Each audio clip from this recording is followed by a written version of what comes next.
17টি স্থানে ভাঙন দেখা দিয়েছে। এতে সীমান্তবর্তী ফুলগাজী ও পরশুরাম উপজেলার নিম্নাঞ্চল প্লাবিত হয়ে ভোগান্তিতে পড়েছেন হাজারো মানুষ। নদীর পানি এখনও বিপদসীমার 95 সেন্টিমিটার উপর দিয়ে প্রবাহিত হচ্ছে, ফলে স্থানীয়দের ঘরবাড়ি ও বিভিন্ন সড়ক পানিতে তলিয়ে গেছে। বেশি বলতে ধরেন আরো 1 হাত বেশি হয়েছে গতবার থেকে, এবং কি আমাদের বাড়িতেও পানি, আমরা আশঙ্কা করতেছি 24 থেকেও 25-এ বন্যাটা আরো ভয়াবহ হবে। এদিকে গত 24 ঘন্টায় সর্বোচ্চ 306 মিলিমিটার বৃষ্টিপাত রেকর্ড করা হয়েছে। যদিও মধ্যরাত থেকে পানি কিছুটা কমেছে, তবে উজানে বৃষ্টি বাড়লে বন্যা পরিস্থিতি অবনতির আশঙ্কা রয়েছে।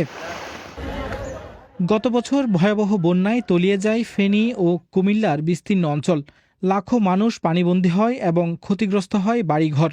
টেকসই বাঁধ নির্মাণ ও বন্যা প্রতিরক্ষা ব্যবস্থা যথাযথ না হওয়ায় প্রতিবছর বন্যার কবলে পড়তে হচ্ছে বলে অভিযোগ স্থানীয়দের। খাগড়াছড়ি লংগদু সড়ক ডুবে গিয়ে যান চলাচল বাধাগ্রস্ত। পাহাড়ে অতিবৃষ্টিতে ভূমিধসের শঙ্কা রয়েছে বলে স্থানীয়দের সতর্ক করছে জেলা প্রশাসন।